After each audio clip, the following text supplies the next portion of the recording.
Hey everyone, this is Josh.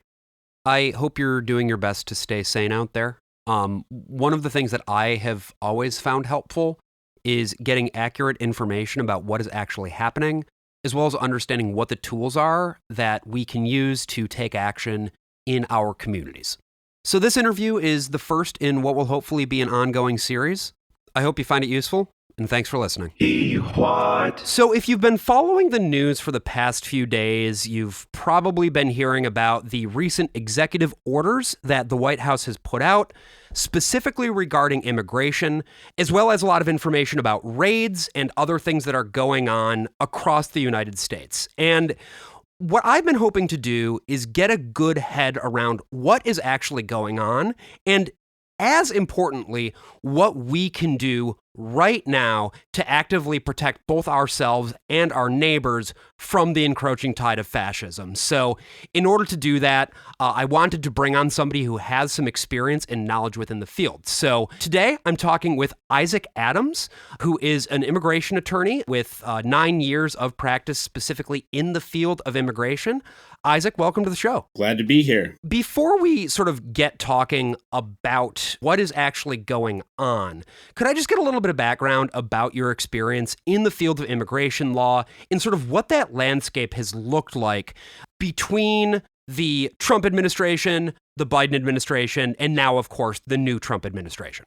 I started my career, and actually when I was in law school, I did some interning as well during the Obama administration. Got experience with a little bit of how they treated those policies. And a lot of what's happening now does feel reminiscent of those first 4 years of Trump. It feels like they're a little better prepared. They understand how to navigate our systems a little bit better. And they've rigged the field better this time, I would say. He put a lot of judges on the bench. Those judges are the people that are going to be calling balls and fouls on all of these things that they're trying to do. The Biden administration felt like it was a lot of trying to clean up and not actually fixing anything. Like they put a few Band-Aids on a lot of things.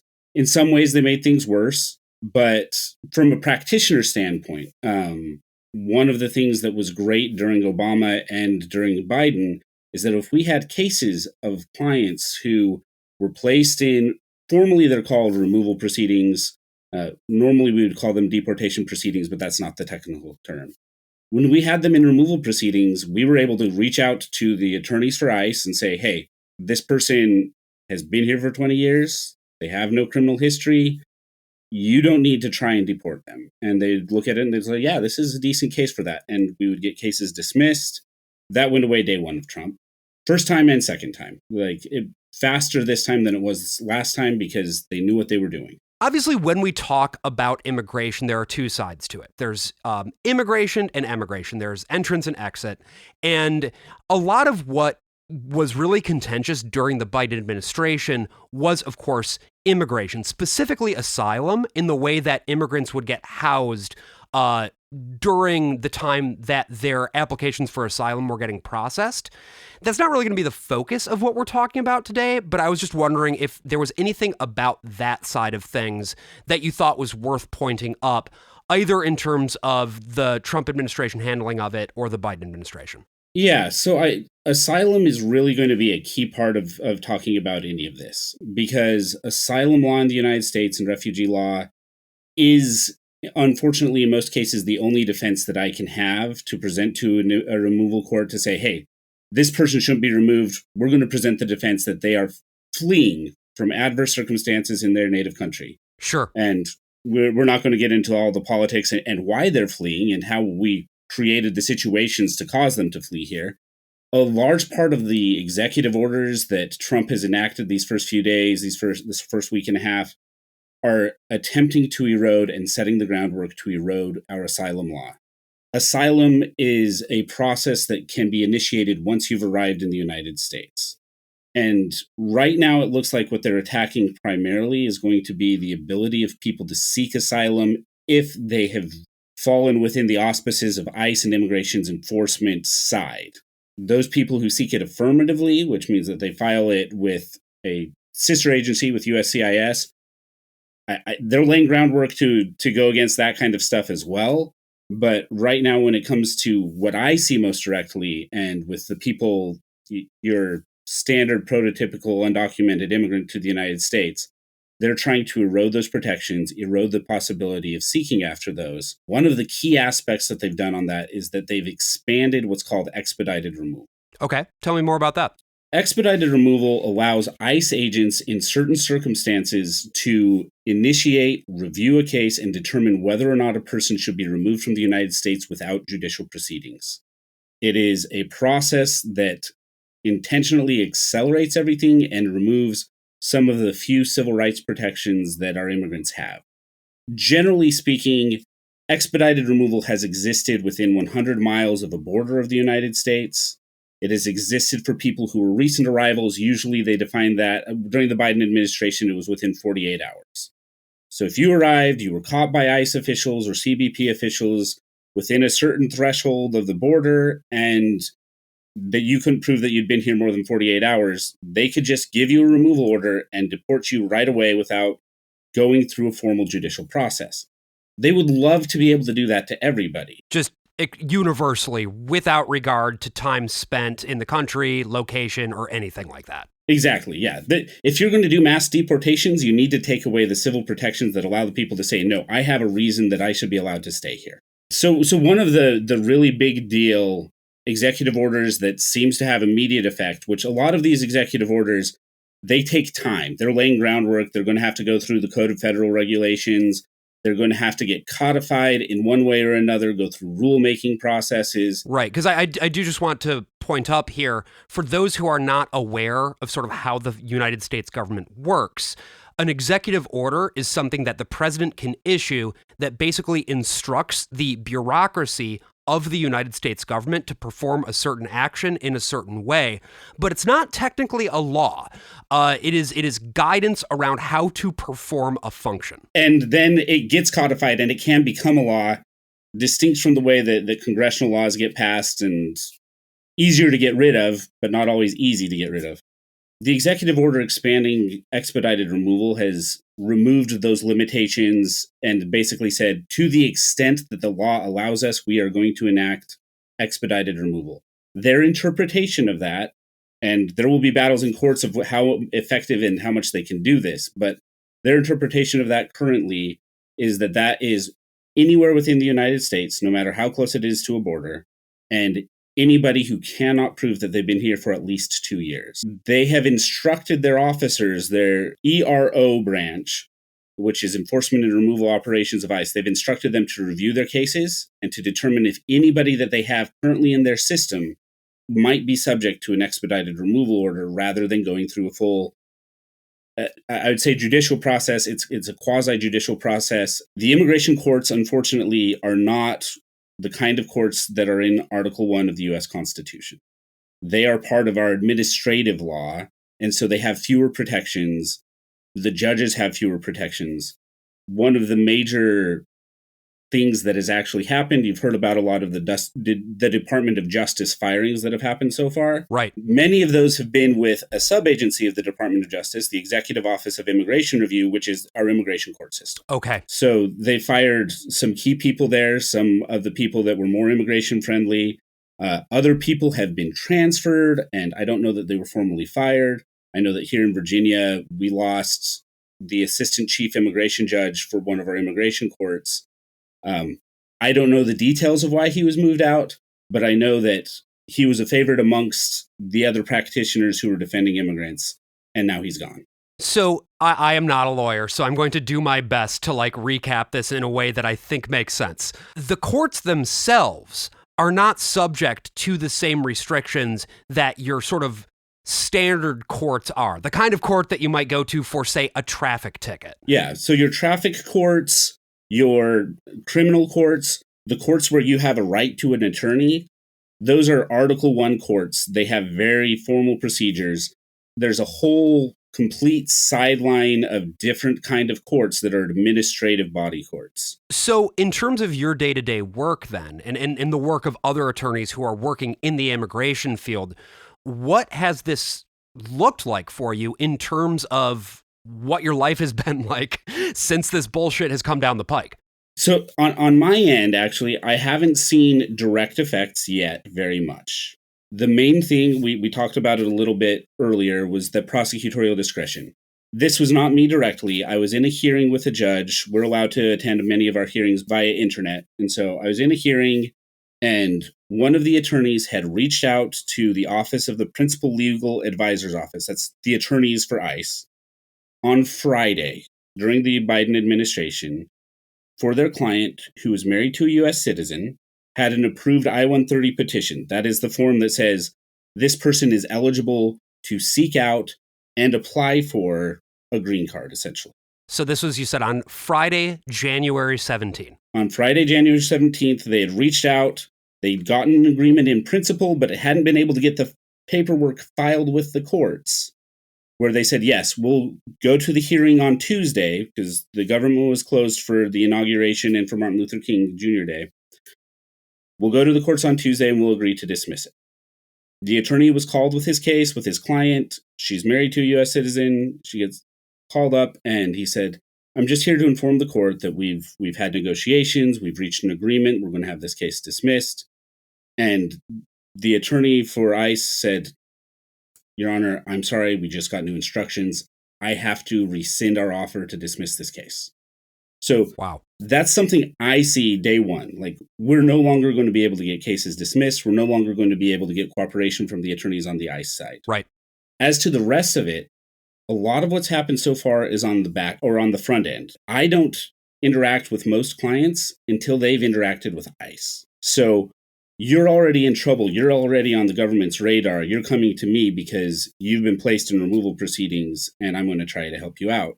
On that end, I haven't seen a lot of differences. I had my first full merits hearing in the Trump administration too today, and it was unremarkable. But they have laid the groundwork where we're going to see more of those changes. In terms of my day-to-day life, what I'm dealing with is the fear. Yeah.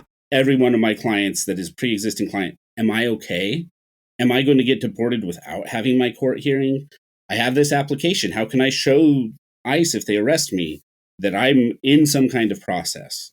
And so I'm answering questions. We're sending out the Know Your Rights statements, trying to educate people, and in between preparing for the hearings that are already on my schedule and everything else that's going on, trying to make sure that I have time to meet with clients and to assuage their fears as much as possible. So here I wanted to pivot to talking a bit more concretely about ICE, which we've been mentioning.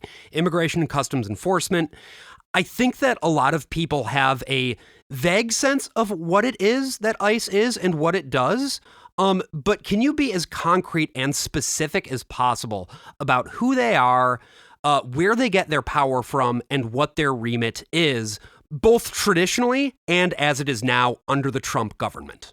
ICE is a creation, is a sub-agency of the U.S. Department of Homeland Security. So all of this bureaucracy that exists is part of the reordering of the government post 9/11. They have attorneys. We call them OPLA, the Office of the Principal Legal Advisor's Office. They're the people that are essentially the rough equivalent of a district attorney. They are the people prosecuting immigration offenses. The ICE that most people talk about is ERO arm of ICE. It is the Enforcement and Removal Operations. They are authorized by congressional action as well as all of our layers of legal framework that go with that, executive mandate and regulations that have been promulgated, as well as judicial authority being granted to them and authorizing them to enforce our immigration laws. That does give them fairly broad powers to investigate and to question people. They are not police themselves, though. They don't investigate actual crimes. There is another part of ICE that is the Homeland Security Investigations Department, and I'm not familiar with them at all. I usually don't interact with them. That's more of the anti-terrorism portion of ICE. So those are like actual police, detectives, that kind of thing? From my understanding, but Okay. my day-to-day interaction with them and understanding of the Homeland Security Investigations arm of ICE is very limited. Sure. Enforcement and removal operations during the Biden administration, they are the people that deal with the day-to-day interactions with immigrants who are in removal proceedings. The most common way to deal with immigrants who arrive to the United States without documentation and who are placed in any kind of proceeding is to release them on their own recognizance. Depending on the regime, they may or may not have an ankle bracelet to monitor them and make sure that they go to court, but they have to do report dates. It's kind of like, you're going to your parole officer, checking in, making sure that you're doing what you're supposed to do, that you're going to your courts. And sorry, just to jump in here, but when you say release them on their own recognizance, what exactly does that mean? So the process at the border has been, for most of my career, an immigrant will arrive at the United States border, either at a port of entry that was much more acceptable, and they provided methods for doing that under the Biden administration. There was an app called CBP-1. Now, those interactions are with a different Department of Homeland Security sub-agency called Customs and Border Patrol. CBP would find the person, whether they entered at a port of entry through CBP-1 during the Biden administration, or whether they crossed at some other entry point. They're grabbed by ICE. Usually, instead of detaining them, that takes a lot of time, it takes a lot of money, it's inhumane. What they do is they talk to them, they figure out what's going on, and then they determine, okay, this is a person that I can't remove based on our current guidelines for expedited removal.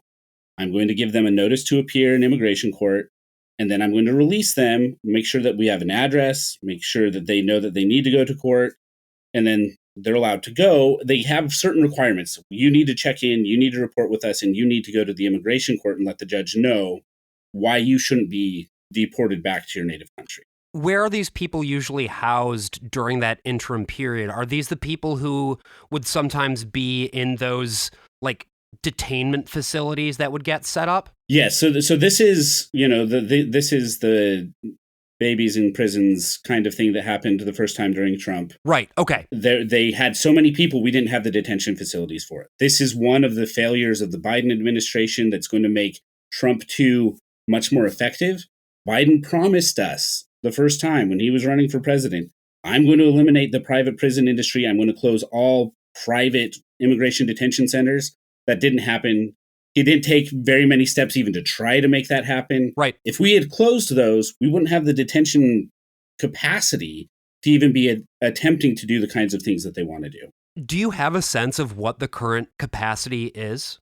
It's pretty full. I don't know what the full current capacity is. We have a lot of people in immigration detention, and the rules for immigration detention are quite expansive. This new Laken Riley Act has made it even more expansive than they were before, increasing the number of people who are not only detainable, but mandatory detainees.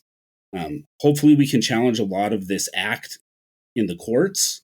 I believe that in passing the Laken Riley Act, the Congress has actually exceeded their authority under the Constitution in certain areas. There is a lot of leeway for the immigration courts and the immigration detention centers to say, no, you're going to be imprisoned as though you committed some kind of crime, even though you've only been accused of a crime.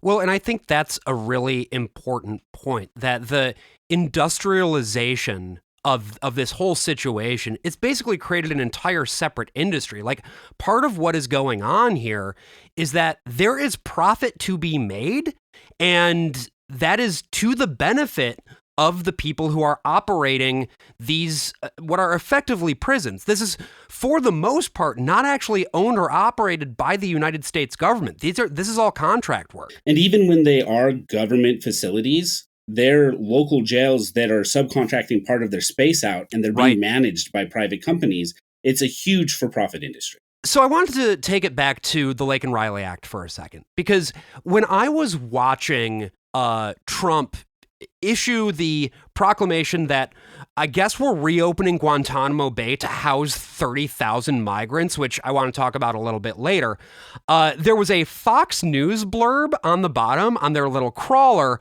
talking about that act and basically, framing it up as yet another great example of the United States of America defeating the immigrant menace. And I was hoping you could talk a little bit about exactly what the Laken Riley Act is, what it specifically empowers ICE to do, as well as how it reshapes the landscape regarding immigration more broadly. Yeah, the biggest thing that the Laken Riley Act does from my perspective, and I haven't read the actual full language of the bill, so I've just been watching the news reports and then following the chatter amongst lawyers groups and seeing what they say. The biggest thing that I've noticed about it is that it creates and expands the nature of what is called mandatory detention under our immigration laws.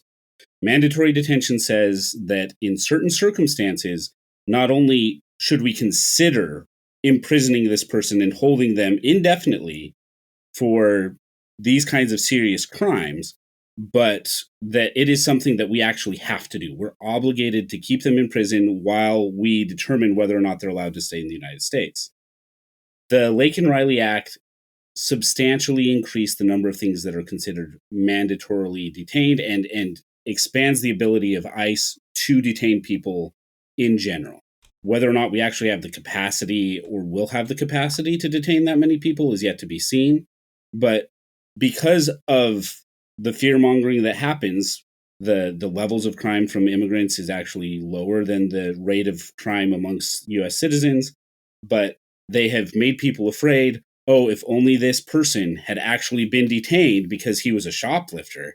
But what the sentence is effectively for shoplifting is possibly years in prison for shoplifting one time. Right. And actually, the Laken Riley Act, the language, it doesn't just say if you're convicted of the crime, it's if you're accused of certain theft crimes. So the mere accusation that you did those kinds of things, and that's where in these states where you have lockstep support with the actual state law enforcement body, they can say, I saw you stealing that, report you to ICE, ICE gets to detain you, and then you are in prison, effectively, in immigration detention, which is the equivalent of our US prisons, until your case is finished. And that can be a very long time. The immigration courts do a good job of processing cases that are detained faster than they do cases that are non-detained. It does still take several months. Like, you're going to be there probably for 3 to 4 months at the very least. But if you win a case and ICE decides to appeal that you won that case, you're going to look at years, because the appeals process with immigration courts takes years to actually work through itself. And the person who's appealing that decision has to wait in immigration detention that entire time if they're a mandatory detainee. I had a case years ago. Salvadoran man, he had red hair. He's a natural redhead. Not common in general, but especially among Salvadorans. He stood out. He was easily recognizable. And did the research, provided evidence to the court, showing that, I believe it was Salvatrucha, I believe it was MS and not DAC8, have their girlfriends dye their hair red as a symbol that they are a gang member's girlfriend. So they would dye their hair a flamboyant red color to be like, this is a gang marker, this is a gang signal. Because he had natural red hair, he was treated like, hey, you're a girlfriend of the gang. And he was targeted and persecuted because of that. So I won that case with the immigration judge. He was granted asylum. The immigration judge granted asylum, but he was detained. ICE decided to appeal the case. And because he was detained, he agreed to appeal the case, and he waited out his appeal. The Board of Immigration Appeals overturned the decision because they felt that I hadn't clearly enough defined what it means to be a natural redhead. And so I disagreed with it. I felt like that was the kind of case that we should refer to somebody to appeal to the higher level federal courts, and I talked to him about it, and I discussed it with him, but it took over a year for that appeal to process and for his case, where he had been approved previously, to be denied. And he's like, I can't be here anymore. I'm afraid for my life if I return home, but I'm afraid for my life sitting in this jail cell, and at least there I can leave the jail cell. And so he left his case, and he dropped his case because it wasn't worth fighting anymore. And that's the kind of thing that is going to expand the more they're able to detain people and keep them indefinitely in these kinds of detentions. That is a hair-raising story, and thinking about the fact that there are so many more people in situations just like that it's a lot. And I guess a question that I have here is, rhetorically speaking, the big thing about the Laken Riley Act itself is that it wants you to believe that everybody who gets caught up in its crosshairs is going to be a hardened criminal. You know, the whole reason it's called the Laken Riley Act in the first place is that there was this girl who was, I want to say, like 20 years old. She was a student at the University of Georgia. She got brutally murdered by a man from, I want to say, Venezuela, who is in the United States illegally. There's this weaponization of fear of the other that undergirds this whole thing, that powers it. And what's so striking about it is that it's managing to create some amount of bipartisan consensus around this thing. Like, I have the roll call up right now from the passage of the act in the Senate. And it wasn't just Republicans voting on this. It was Carolyn Cortez Masto from Nevada, John Fetterman from Pennsylvania, Ruben Gallego from Arizona, Maggie Hassan. The senior senator from Virginia, Mark Warner, voted for this act. That's right. I mean, yeah, you can go look at it for yourself. John Ossoff from Georgia, both senators from Georgia, John Ossoff as well as Raphael Warnock, both of whom are quote unquote progressives. And so I guess my question is, does this augur something meaningful in terms of how the United States is approaching the idea of immigration enforcement right now? Like, is this not something that is bigger than just a problem of Trumpism per se? Absolutely. Trump let us know from day one, coming down the golden escalator before he was even a viable candidate, through in his entire first administration, and when we knew he was running again, immigration is what he cares about. And the Democratic Party, instead of saying, hey, we need to have positive messaging on this, we need to look at our history and actually look at this and try to avoid the fear-mongering, they leaned into the fear-mongering. And everything on immigration has come to that point. The Biden administration was trying to pass a terrible immigration reform act that was going to make laws far more difficult and make it wasn't going to fix what's broken with our immigration system, and it was going to make many things much worse. The only reason it wasn't going to pass and didn't pass was not because it wasn't harsh enough against the immigrants, but because Trump said, I need to be able to run on my fear-mongering, and if you pass this, it may be effective and I won't be able to fear-monger as much. So absolutely, Democrats have leaned in on this, and they are not giving positive messaging on it. And it's remarkable because this is not like a party divide. Immigration pre 9/11, and I know that's going back a long time, George W. Bush ran on this compassionate conservative policy. He wanted to reform what was immediately recognizable as a broken Immigration Reform Act. The last time we had massive immigration reform in the United States was in 1997 under Clinton. They tried some things. A lot of things were immediately apparent that they were broken. And so W comes in and he says, we can fix this. And 9/11 eliminated that. It's unthinkable that anybody on the left would have anything even remotely approaching what George W. Bush's policies on immigration were. I remember that. I specifically remember that he made one last stab at it toward the end of his administration.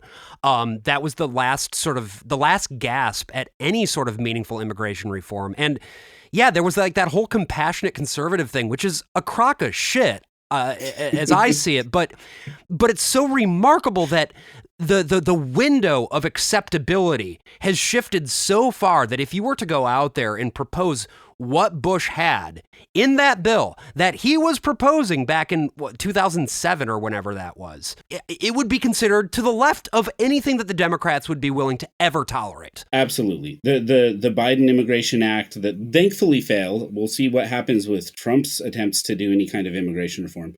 The Overton window has completely shifted on the issue. Nobody is positively messaging. And part of my hopes for being able to push against this are, I think that the average American just doesn't know. Like, yeah, we should get rid of the illegal, undocumented immigrants that are here. Well, especially if they're violent and they're doing crimes, right? Who knows? Maybe another beautiful white young girl could die at their hands. You know, it's very characteristic fear-mongering. Those same people go to church every weekend, and some of their best friends and the nicest people they know are here, and they're not sharing that information with them, but they're undocumented. Right. My dad is a conservative guy, from Utah, Wyoming, and I was talking to him the other day, and he's like, yeah, one of the guys that I see at church all the time and was really supporting me and was in this leadership position with me just stopped coming. And I didn't know what was going on. So I tracked him down and I talked to him, and I found out that he's undocumented, even though he has a U.S. citizen wife, and even though he's been here since he was 6 years old. And the same kind of people, mass deportations, don't realize that that applies to this person that by like white skin, grew up in America, has American family. And unfortunately, our laws do not easily provide a path for many people in those kinds of circumstances. Well, this might also be a good time to mention that the Trump administration has rolled back guidance saying that ICE et al. Are not allowed to raid houses of worship. When I heard that, I can't really put into words just how it made me feel. But I was wondering if you could speak to really any of that regarding like what's going on with the ICE raids, how they are currently being deputized to track people down, and what that actually looks like in practice. So what it looks like in practice is raids are actually fairly rare, and I think even so far in this administration, they've been fairly rare. They want people to have rumors. They want people to be afraid. They want people to go underground. Part of their intention is this fear. They are fear mongering, and they want people to be afraid. So being honest about that, recognizing that raids are not that often, one thing that I often tell my clients, ICE only has so many resources. They're concerned, are ICE going to come to my house? When will they come to my house? Are they going to be there when I go to drop my kids off at school? That's a huge concern, because that's another one of the protections the Trump administration's taken away. They no longer say that they're not going to go grab people at courthouses when they have to go to criminal court. They no longer say they're not going to try to detain people and arrest people at schools and houses of worship.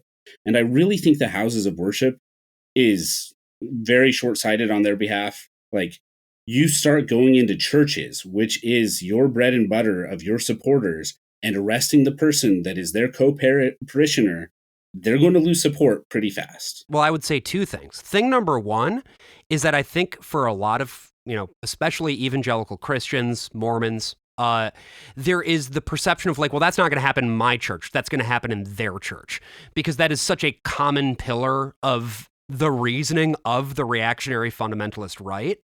But I also think that it's probably less about actually going out and doing it and more about creating the possibility that could happen. Because at the end of the day, you don't actually have to do anything to cause that fear. You just have to make people believe that it's possible. That will change people's behavior overnight. Absolutely. They want people to be afraid. They want people to stop going to work. They want people to stop taking their kids to school. And then all of the rhetoric about who these immigrants are. Oh, they don't work. Well, they don't work because you come to the United States and we will not give you permission to work. And even despite us not giving you permission to work, we expect you to pay full taxes, and we expect you to be able to go to court and hire an attorney, because you don't get a one by right. You have to pay for an attorney because the pro bono services are completely overwhelmed. Even myself, I am a for-profit attorney. I make money doing this. I don't love that that's how I make my living, but I take money from the public, and I have more work than I can handle. The private bar, the attorneys who are doing immigration defense, there are fewer attorneys than we need for the demand that's out there, even at the prices that we charge. And we tell these people, you can't work. And then we say, oh, they're lazy because they don't work. Well, actually, they're working as hard as they can and trying to do those things.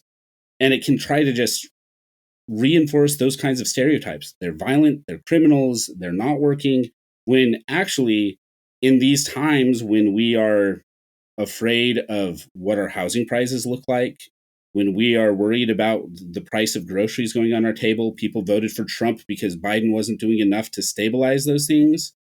The people who harvest our crops that affect our grocery prices are now afraid to go to work to harvest those crops and to sow those crops. The people that roof our houses and paint our houses are now afraid to go to work, even if they have documentation in many circumstances. Well, I also think that this is a good time for us to kind of move from what the situation is right now to what it is that we can do about it. Because, I think that the point about fear is really well made. And that is where Trumpism, I think, succeeds the most, is in creating a constant state of fear and panic so that people are immobilized from taking any real action because people go into a defensive crouch. And understandably so, because you don't want to be the one who puts your head up when the guillotine, comes by. So let's talk a little bit about that. Let's talk about both, like, what rights you have, you being the listener, whether you are somebody who has full citizenship or pending citizenship, undocumented, whatever, and how you can use those rights to protect yourself, protect your neighbors. Because I think that a lot of people, again, coming from a fear-based place, have this sense of ICE as being this terrifying, overpowering menace that cannot be defeated. But the reality of the situation is that there are a lot of things that we can do to fight back, right? Yeah, there are a lot of things. One, they're a law enforcement organization. They do have law enforcement authority, but they'll often walk around with warrants. Their warrants, because they work with an administrative body, are what are called administrative warrants. They are not judicial warrants. They cannot authorize them to enter a private residence, a home, any kind of situation like that. Churches and other private businesses, it gets more complicated because the businesses have responsibilities, but they do have limited ability to enter your home. You can refuse them access to your home. They have claimed and have threatened, oh, we'll just wait outside. But this is where it goes back to. They're saying they're going to expand ICE. I believe they're going to expand ICE. They're going to hire new officers. Right now, there are only so many officers and so many hours in the day. And there are more immigrants than there are officers that can deal with them. Another important right, and probably the most important right to recognize, is that you have a right to remain silent, no matter where you're from. So you do not have to tell them which country you're from. You don't have to tell them that you're not a US citizen, because those things, when they know that you're not a US citizen and you've admitted that you're not a US citizen and you don't have papers, that can make it so that they're like, okay, can you prove you've been here the last 2 years? I'm going to give you this expedited removal order and you're going to be deported from the United States. Whereas if they can't establish or prove that you are not a US citizen, well, then the burden is on them. They have to prove you're not a US citizen. So maintain your right to remain silent. Say that you want to be able to speak to an attorney. Unfortunately, you do not have the same rights to an attorney as in criminal proceedings. The government will not provide one for you, but you do have a right to request an attorney. You can try to contract with an attorney if you need to seek somebody who is paid, or you can try to reach one of the many pro bono organizations that offers that kind of service for free. I think another important part of this, too, is how we communicate around what's going on so that we are spreading information and not panic. Just as an example of something that is not helpful, I'm looking in my, for some fucking reason, I'm on Nextdoor, which is a big mistake, but sometimes you need to see what's going on. And I got a notification, an email here from Nextdoor where Teresa H said, I heard ICE was on the number 44 Nostrand Avenue bus. Now, that is a great example of something that is really, really not helpful, even though I'm sure it was coming from a good place. And I would love if you could just sort of walk me through why that doesn't work and what is a better thing to do instead. The rumors just spread the fear. That's as simple as it can be. If there are verified accounts, which is very difficult to actually have. I was interviewed for the news a few days ago, and the reporter who was talking to me like, yeah, we get so many calls, and every time it's a false flag. We run out there, oh, ICE is raiding this place. If you have photographic evidence, if you see the ICE badges on the people, yeah, let people know, okay, watch out, I see a heavy ICE presence here. Because that's something where the warning can be effective.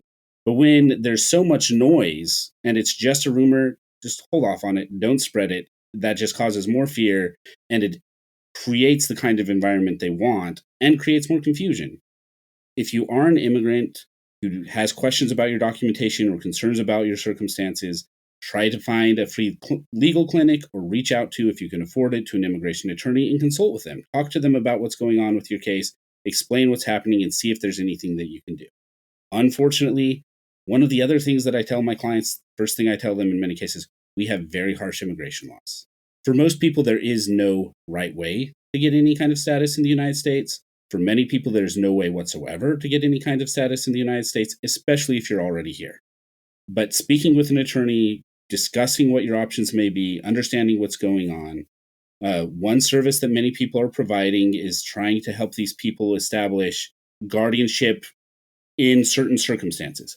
If something were to happen and ICE were to grab me and deport me, the guardianship of my children is handled. Find somebody you trust, have your ducks in a row in case something happens, but also try not to be overly fearful that it will. In most cases, if you're already in immigration proceedings, ICE can't deport you. They need a judge to say that you can be deported.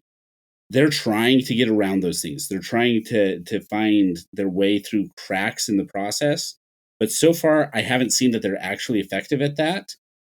A lot of it's going to be wait and see. These executive orders have to be activated. They have to lay groundwork.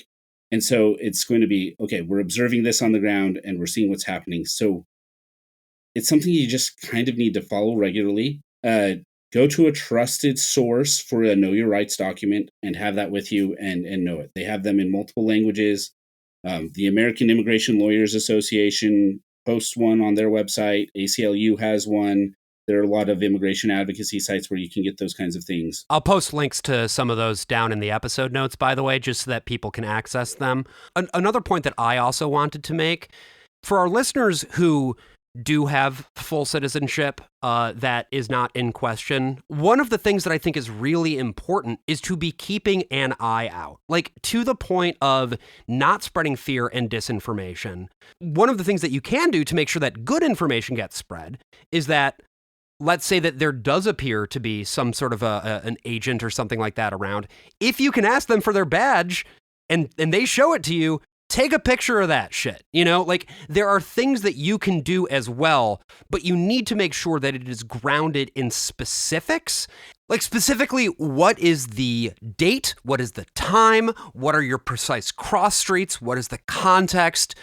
Everything that you need so that when that information is passed along, people will know whether or not it is still relevant. The thing that is going to cause the most unhelpful panic is the thing of, I heard ICE was on the number 44 bus. Like that really is one of the worst things that you can do right now, I think, in terms of spreading information that isn't going to be helpful. Yeah, no, I agree with that. But I think that all of us are, to some extent or another, prone to that. Yeah, I'm on message boards amongst other attorneys, and day one, day two, we were getting messages like, "Oh, I heard this was happening," and some of the other attorneys had to call out and be like, "Hey, this isn't helpful. Unless you know that it's happening, don't just spread rumors. We can verify, we can get documentation to help confirm these kinds of things and say, all right, there is heavy ICE action actually happening here. Let's move. You can try to protest against them if that's how you're inclined." But they are a duly authorized federal law enforcement agency. You can only do so much without putting yourself at risk to interfere with them doing their duty. And I guess that's the other question that I kind of wanted to close on here, because, we've been mentioning what our rights are to the extent that we still have them, which, we'll see how that shakes out. But at least in theory, you mentioned, of course, the right to remain silent, which is probably your most important weapon. Police love to lie to find ways to get you to incriminate yourself. It is completely legal for them to do so, and you are not obligated to respond to them in any way, shape, or form. But beyond that, what are some other things that people should keep in mind? No matter what your role is as an immigrant, unfortunately, if you are an immigrant in the United States, not naturalized, you don't have citizenship, avoid unlawful behavior to the extent possible. I don't trust the cops. I know that they violate and they exceed their authority, and they go and they make false accusations and they lie all the time. I know that. Nonetheless, avoid the places and those kinds of spaces. Drug charges for immigrants are treated much more harshly than they are for an average citizen or any person that's just born here. Something that's a minor slap on the wrist in the criminal court will dismiss it, and it is not a big deal. They will hang you on that in immigration court for the rest of your life. Well, and to the point of the Laken Riley Act also, I mean, as you said, it's just accusation, right? So is there any guidance around what qualifies for that? Right now, my understanding of it is if it is a theft-related charge, and then DUIs, I believe they added to the list, those mere charges are enough to cause mandatory detention. Uh, Another complication with those kinds of detentions are they complicate the ability for local law enforcement to actually get a final adjudication in a case because you're not able to go to your court dates. You're in immigration detention. Right. And sometimes they have ways to facilitate that, and they'll let you make video appearances in your local courts, but not always, especially in smaller towns and places like that. You may not be able to have access to your local courts, and they'll just keep on continuing it. So it remains a charge. You can't get it dismissed because you can't go to court because you're mandatorily detained. There are a lot of unforeseen consequences to this bill that are going to be hard. But my understanding of it is it's fairly expansive about the nature of those kinds of crimes. We have had in immigration law for a long time a concept called crimes involving moral turpitude. And nobody knows what it means, but the courts have said, okay, these are crimes involving moral turpitude. If you're lying, if it's a fraud kind of case, that involves your morals and you being morally turpitudinous, which is an impossible word to say. I love being turpitudinous personally, but Crimes involving moral turpitude are very serious under immigration law, even though it's not completely clear what that means. You have to wait for them to enact the law, they put it into place, and then the courts will say, this is my interpretation of it. This is how I understand it.